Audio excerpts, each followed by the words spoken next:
ପିଲାମାନେ ଆଜି ଆମ ଅଙ୍ଗନବାଡି କଣ ପାଇଁ ଆସିଛୁ? ପଢିବା ପାଇଁ ଆସିଛୁ ପଢିବା। ଆମେ ସବୁ ପଢୁଛୁ, ଗୀତ ବୋଲୁଛୁ, ନାଚୁଛୁ, ଗପ ବି ଶୁଣୁଛୁ। ଆଜି ଆମେ ପ୍ରଥମ କଣ ଖେଳୁଛୁ। ଆଉ ଆଜି ଆମେ ପ୍ରଥମ କଣ ପଢିବା? ଆଜି ଆମେ ବିଭିନ୍ନ ପ୍ରକାର ପଶୁ ଉପରେ ପାଠ ପଢିବା। ହେଲା, ପଶୁର ନାଁ ସବୁ ଜାଣିଛ? କହିଲ ଗୋଟେ ପଶୁର ନାଁ ଦେବୁ। ଷଣ୍ଢ। ଗୋଟେ ପଶୁର ନାଁ କହିଲ? ସିଂହ।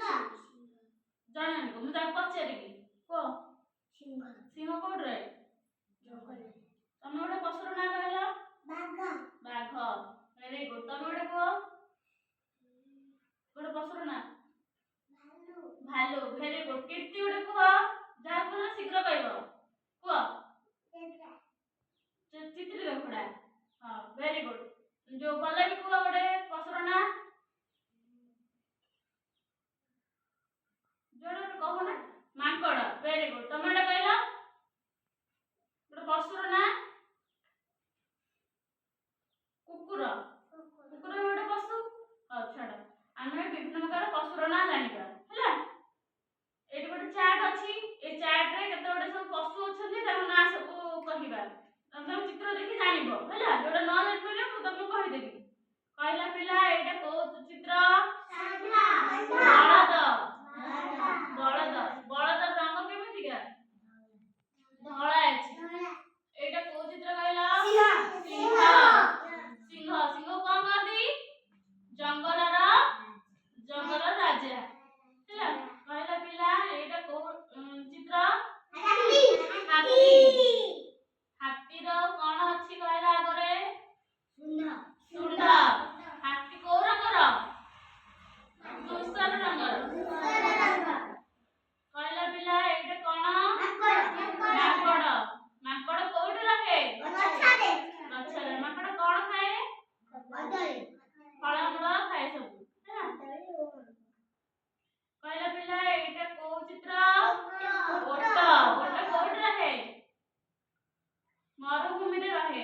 ହେଲା, ଓଟରେ ଆମେ କଣ କରୁ? ଓଟ ପିଠିରେ ଦେଖିନା ପୁରୀ ସମୁଦ୍ରର କୂଳରେ ସବୁ ଏ ପାରାଦୀପ ସମୁଦ୍ର କୂଳରେ ଯୋଉ ଓଟ ଅଛି, ଓଟ ପିଠିରେ ସବୁ ଆମେ ଯୋଉ ବାଲିରେ ସବୁ ବୁଲାନ୍ତିନି?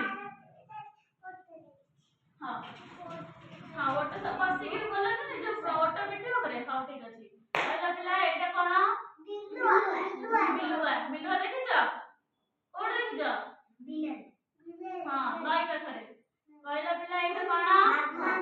ବାଘ। ବାଘ ହେଲା କଣ ଆମର? ଜାତୀୟ ପଶୁ। Very good. କହିଲା ପିଲା ଏଇଟା କଣ? ଗଧିଆ। ଆଉ କହିଲା ଏଇ ଚିତ୍ରଟା କଣ? ଭାଲୁ। ଭାଲୁ ରଙ୍ଗ କଣ? କଳା। ଭାଲୁ ରଙ୍ଗ କଳା। କହିଲା ପିଲା ଏଇଟା କଣ? ଛେଳି। Very good. ଛେଳି ଦେଖିଛ? ଛେଳି କୋଉ ରଙ୍ଗର କହିଲ? କଳା ଅଛି, ଧଳା ଅଛି। ହେଲା, ତାପରେ ଏଇଟା କଣ? ମେଣ୍ଢା। ମେଣ୍ଢା ଦେଖିଛ? ଦେଖିଛ? ହଁ, କହିଲେ ଏଇଟା କଣ? କୋଉ ବାଘ? ଚିତା ବାଘ। ଚିତା ବାଘ କୋଉଠି ରହେ? ଜଙ୍ଗଲରେ। ଏଇଟା କଣ? ହରିଣ। ହରିଣର କଣ ଅଛି?